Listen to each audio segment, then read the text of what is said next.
যে মেয়েটা কিনা সব সময় তার সাজগোজ নিয়েই ব্যস্ত থাকতো, যে মেয়েটা কিনা সব সময় নিজের জিনিসপাতি কিনতেই পছন্দ করত, আর আজকে দেখেন সে শুধু নিজের সংসারের জন্য কেনাকাটা করতেই পছন্দ। এটাই হচ্ছে মেয়েদের জীবন। আমার না সাজানো গোছানো একটা সংসার অনেক পছন্দ, তাই তো সব সময় সাজিয়ে গুজিয়ে রাখতেই পছন্দ করি। তো হ্যালো এভরিওয়ান, আসসালামু আলাইকুম। কেমন আছেন সবাই?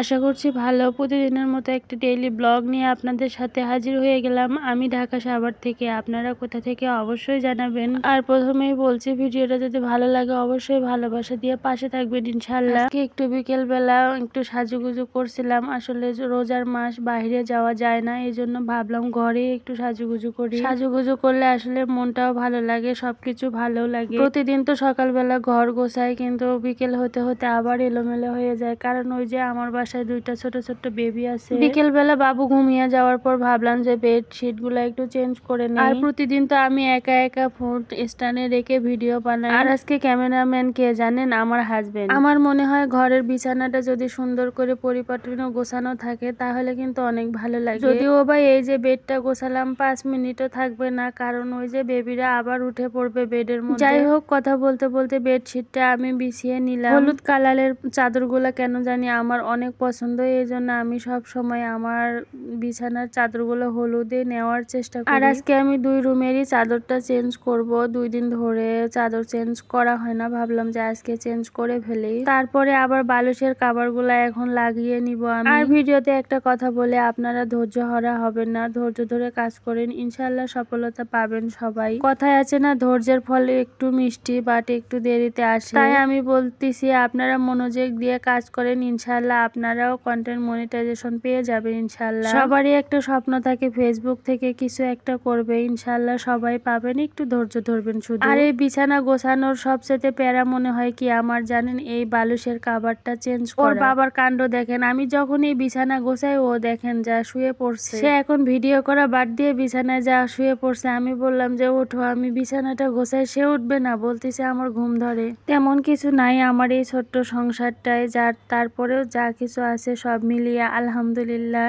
আমরা আমাদের নিজের স্বাদ ও সাধ্যের মধ্যে যতটুকু পেরেছি অতটুকু করে গুছিয়ে নিয়েছি আমাদের এই ছোট্ট সংসার। আপনারা সব সময় আমাদের ছোট্ট এই সংসারটার জন্য দোয়া করবেন। ভাবতেছি এই সোফাটা সেল করে দিব, কারণ কি জানেন? এই সোফাটা এতবার গোছায় যে আমি একদম ক্লান্ত হয়ে গেছি গোছাইতে গোছাইতে। আমার বাসায় 2টা বেবি, ওরা সারাক্ষণ সোফার মধ্যে লাফালাফি করে। আপনাদের বাসায় কার কার এরকম 2টা বেবি আছে যারা কিনা সব সময় সোফার মধ্যে লাফালাফি করে? অবশ্যই একটু কমেন্ট করে জানাবেন। আমি এখন ক্লান্ত হয়ে গেছি, বসে পড়েছি। বললাম ওর বাবাকে যে আমি আর পারতেছি না এই সোফা গোছাইতে, তুমি গোছাই দাও একটু। সে বলতেছে আমি পারবো না। তারপরেও মনে অনেক খুশি লাগে জানেন, যখন বাচ্চারা খেলাধুলা করে, ওরা আনন্দ করে। আসলে এটাই বাবা মায়ের সুখ শান্তি। আসলে সন্তানরা হচ্ছে ঘরের রহমত। আর বিছানা গোছানোর পরে ভাবলাম যে মেঝেটাও একটু ঝাড়ু দিয়ে নেই, এই জন্য মেঝেটাও একটু ঝাড়ু দিয়ে নিচ্ছিলাম। হ্যাঁ, আপনারা কিন্তু কমেন্ট করতে ভুলে যাবেন না, শাড়ি পরে আমাকে কেমন লাগছে যদি ভালো লাগে একটু জানাবেন। শাড়িতেই নাকি নারী, আসলে মেয়েদেরকে শাড়ি পরলে অনেক সুন্দর লাগে, তাই না? কিন্তু শাড়ি পরে যে কোনো কাজ করা অনেক কষ্টের একটা কাজ। আর এই তো আমি আরেক বেডরুমে চলে এসেছি, এই বিছানার চাদরটাও আজকে চেঞ্জ করে নিব। আর ওই যে দেখেন আমার লক্ষ্মী মাটা কত কাজে হেল্প করে আমাকে। আসলে মেয়েরাই কিন্তু মায়ের কষ্ট বোঝে, তাই না? এই তো এই বিছানায় আমি সুন্দর করে চাদরটা এখন বিছিয়ে নিব। আমার মনে হয় বেডের চাদরটা যদি টান টান করে বিছানো থাকে কি যে এক শান্তি লাগে। একটা কথা কি জানেন? নিজের কুড়ে ঘর হলেও শান্তি, অন্যের অট্টালিকাতেও কোনো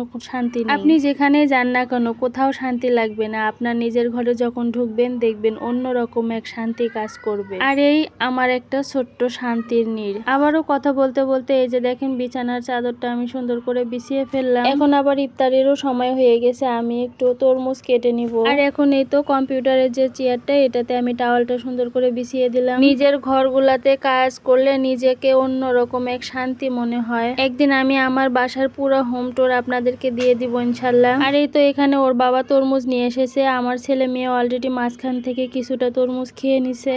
আর আজকে এই ছিল ভিডিওটা কেমন হয়েছে আপনাদের মতামত আপনারা অবশ্যই কমেন্ট বক্সে জানাবেন। সময় নেই, আমি একটু তরমুজ কেটে নিচ্ছিলাম, আবার ইফতারি রেডি করব। সবাই ভালো থাকবেন, সুস্থ থাকবেন, নিজেদের প্রতি খেয়াল রাখবেন, আর পারলে নিজের সংসারটাকে নিজের করে গুছিয়ে রাখবেন। সবাই ভালো থাকবেন। আর নিজের ঘর মানেই এক টুকরো শান্তির নীড়, আর এই শান্তি 1000 টাকা দিয়ে খুঁজেও আপনারা পাবেন না। আল্লাহ হাফেজ।